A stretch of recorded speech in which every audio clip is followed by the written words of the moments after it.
What is greenwashing? It all started with a towel.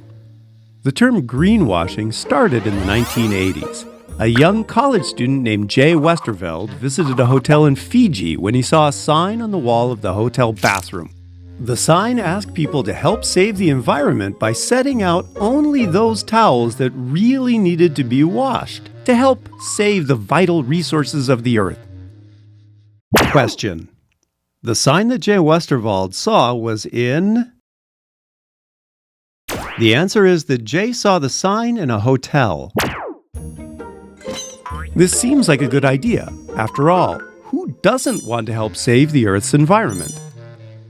Jay thought about the sign and noticed that the hotel wasn't making any other efforts to help the environment at all. It might even have been just trying to save money by washing fewer towels. Jay later wrote a story about the sign, calling what the hotel was doing greenwashing. Question. Based on what you've heard so far, the hotel might have been trying to... Answer. The hotel might have been trying to save money by washing fewer towels.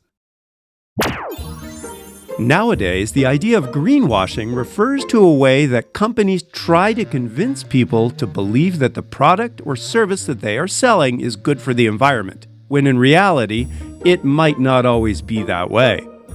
Why would companies do this? They do this because they know that their customers do care about how the products they buy are produced. In recent surveys, customers say that they are even willing to pay more money for products that are less harmful to the environment, and 81% of people think that companies should help improve the environment. Question. According to recent surveys, customers...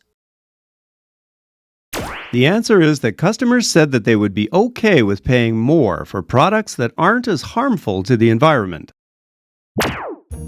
Companies that are thought of as being concerned with the environment can charge more for the products and goods that they create, and their products are much more likely to become popular with the public. However, while many companies are happy to let people know how environmentally conscious or green they are, they really aren't. One example is the fashion industry. Clothing producers are some of the world's largest polluters. They create over 10% of the world's pollution and consume more water than almost any other industry on Earth. Question. What industry was mentioned as being one of the world's largest polluters? Answer. The fashion industry is one of the world's largest polluters. What are some of the examples of greenwashing that companies are making? Are companies really as eco-friendly as they pretend?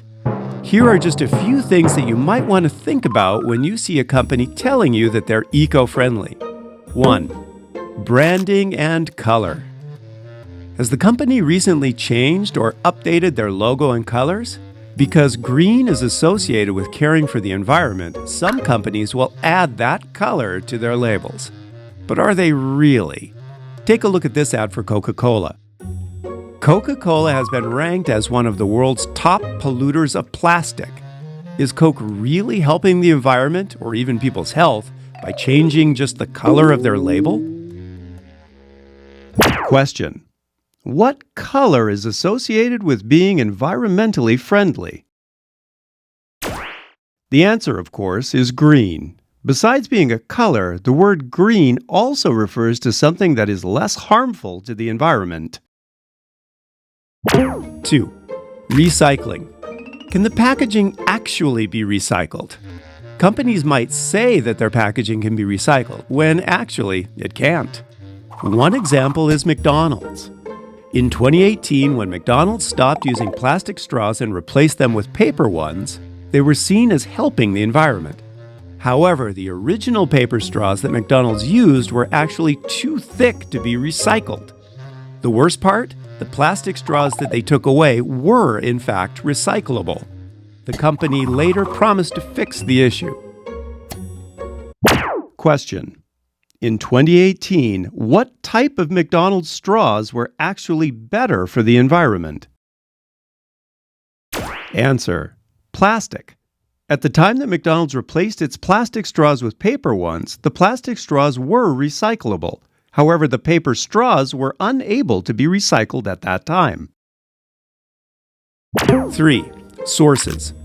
Even if the company uses materials that can be recycled, those materials might not come from places that are friendly to the environment. While IKEA is known as one of the most eco-friendly large companies in the world, it sometimes does make mistakes. In 2020, IKEA was reported to have gotten some of the wood it used for furniture from places where forests were being cut down illegally. 4. Unclear language. A recent report said that 96% of the eco-friendly claims that H&M clothing made were untrue or misleading.